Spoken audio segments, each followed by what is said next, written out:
Trump unveils ambitious and expensive plans for Golden Dome, Vinny, missile defense. So this is what Israel had, but I love the way he did this deal. I absolutely love the way he did this deal. Rob, please play the clip. I'm pleased to announce that we have officially selected an architecture for this state-of-the-art system that will deploy next-generation technologies across the land, sea, and space, including space-based sensors and interceptors. And Canada has called us, and they want to be a part of it. So we'll be talking to them. They want to have protection also. So as usual, we help Canada do the best we can.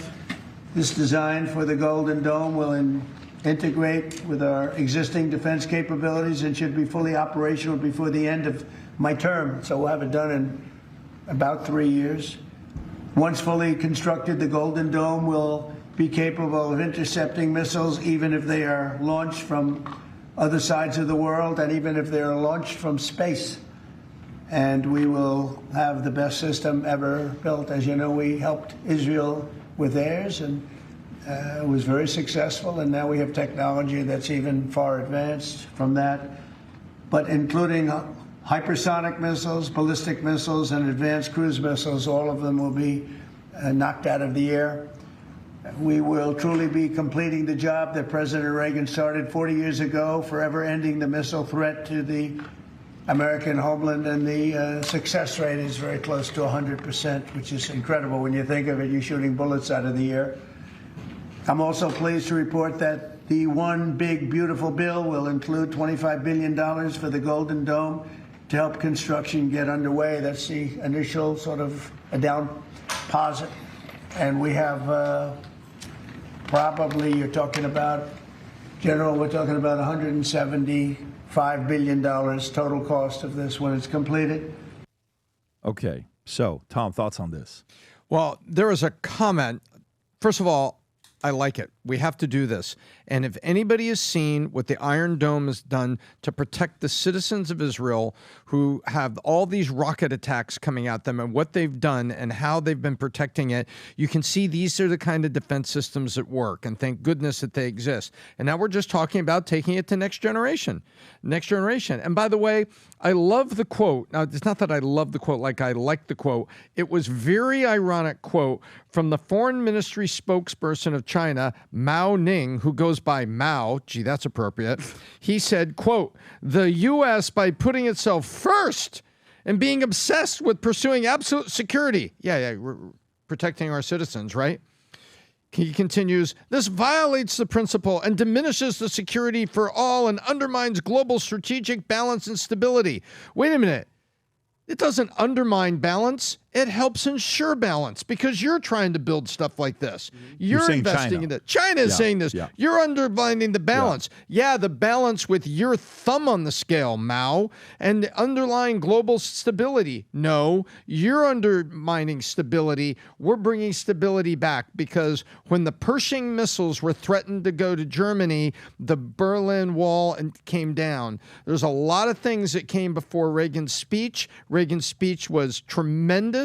And it was a challenge, but guess what? It brought stability and balance into Europe. And this brings security to the U.S. People can talk about, oh, well, it's unproven technology. Well, that's what the money is for, is to go do it. But it's pretty comical to have Mao from China saying, oh, the U.S. putting itself first and being obsessed is with the personal security of its citizen is undermining global balance and stability. That statement alone says a lot about their motives and concerns. Oh my gosh. Oh, that nothing to see here. Revealing insecurity and concern of ways they'd want to attack. Adam, you've been to Israel many times. Oh yeah. And have you ever been there where there's an attack and seen what happens with the dome? Yeah. Okay, what does it look like? But actually, I'm not saying this is like I've experienced it all. It happens all the time. Rob, look at what I just sent you. These are just typical, this is my buddy who's in Israel as we speak. This is a Tuesday. And he goes, these are the missiles the Iron Dome just intercepted on a Tuesday.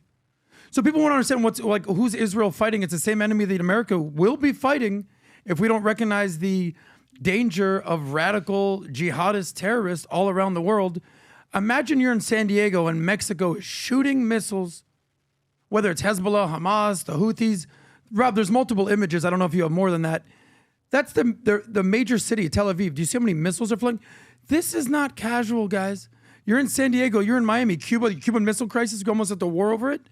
So These now are how they're many doing missiles? this. He wants to do it here. So people understand what's this strange relationship that Israel has with America. Well, we sort of help fund the Iron Dome, and there's been many questions. Why are we funding a foreign country? Why are we doing this? Well, it's called, let's see how it works over there when people are getting bombed on a daily basis, missiles on a daily basis, see what works, see what doesn't work. And now when we bring it here to America, we'll know the pros, the cons, the leaks, the opportunities of what we're going to build here.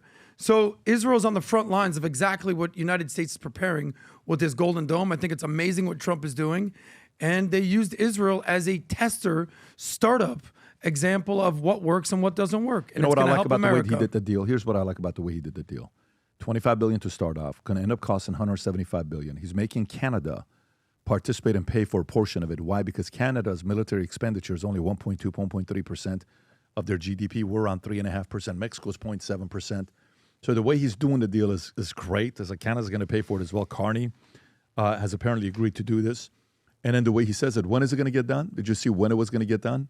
Right before the end of his term. Why does it get done right before the end of his term? Weird.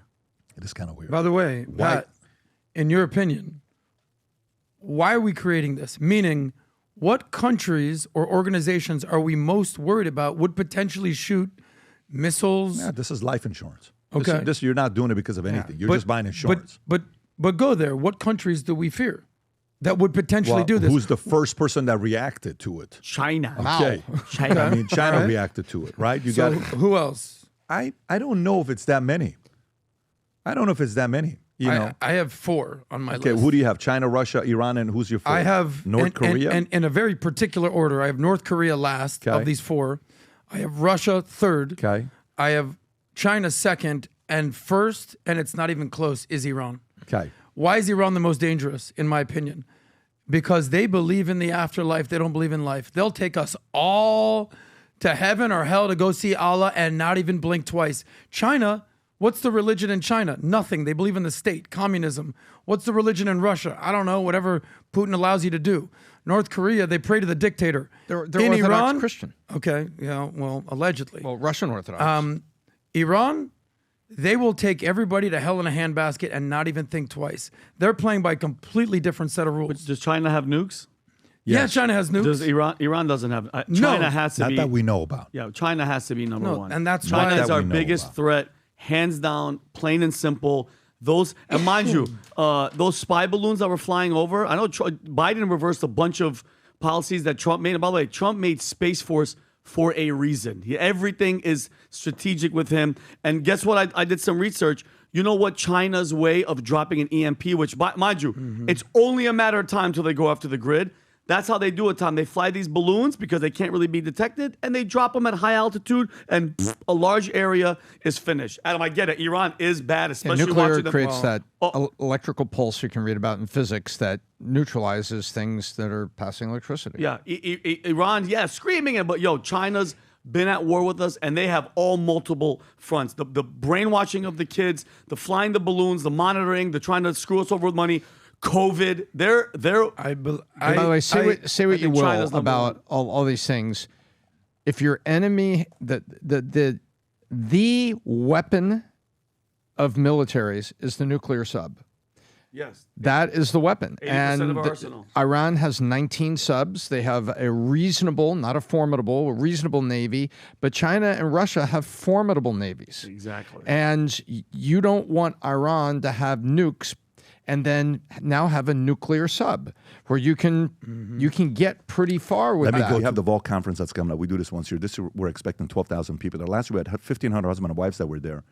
And one of the things the guys, the David consultant, they say a lot of people ask about, how to balance this with family and the kids and all this other stuff. How do you do this? I said, listen, why don't we just do this? Why don't we just do a free webinar on family, how to be a killer in business without killing your marriage, And I said, I'm going to talk about all the mistakes I've made, okay? And we're going to talk about how we balance all this stuff together. So that picture they put together, for some of you guys that think that's really me with all those hands, it's not. Like it's just Goro great from job. Mortal Kombat. Shout out to our guys at Graphic Design. Rob, if you want to play the clip, go ahead and play the clip. You know what's scary for some people is they want to be a killer in business. They want to do a great job as an executive, as a CEO, entrepreneur, business owner, but they don't want to kill their marriage. So how do you balance that out? You want to go make all the money, travel, win for your family, but you want to stay married. You want to have good relation with your kids. You want your kids to still want to see. How do you do this? There's 4 things, by the way. You ready? Write these down. Number 1, you're allowing your family and friends make you feel guilty for your vision, which is going to create resentment towards them. You don't want that. Number 2 is you lack clarity around the vision. You don't really know what you're doing it for. So work-life balance is a question that comes up for people that are not clear of what they want to do. They haven't had the conversation with their family. Number 3 is the concept of being intentional with the time you're spending with your family. And number 4 is maybe you're just looking for an excuse to not work that hard because your family's not bothering you. You're just looking for it. This concept of work-life balance comes up every single day with people who ask me this question. On June 11th, I'm hosting a free webinar for 1 hour to talk about work-life balance with the people that don't have the answer to the questions there, just like I didn't have it at that time. I'm married now with 4 kids, running all these businesses. Some days you feel like you don't know what the hell you're doing. All I'm gonna do is share with you mistakes I've made and things that are working for me. So if it's important to you, get registered, tell your wife, your husband, get everybody on together to listen up. We're gonna go through it for 1 hour again on June 11th. Register because it's limited seating on this webinar. I'll see you there. Come join us, guys. June 11th, 12:30. Put it in your calendar. By the way, I may have my wife and one of my kids maybe join me as well. Rob, what is the website for them to go register for this free webinar? VTwebinar.com. VTwebinar.com. We have limited to 3,000 seats, so just make sure you go get registered. Again, VTwebinar.com. Can I say one thing about this? Of course. Because you've done how many webinars? I mean, the last. I've done a lot of webinars, Yeah. but we've never done a webinar on this. This has been coming up a lot the last 6 In to my 12 opinion, months. based on the conversations I have with everyone out there, this actually might be the most important webinar you've ever done. I'm in the process of figuring it out. I'm in the process of learning this stuff, but I can't wait to have this one with you guys. Well, you know the secret. We're going to have a lot of fun with this. If you enjoyed this video, you want to watch more videos like this, click here. And if you want to watch the entire podcast, click here.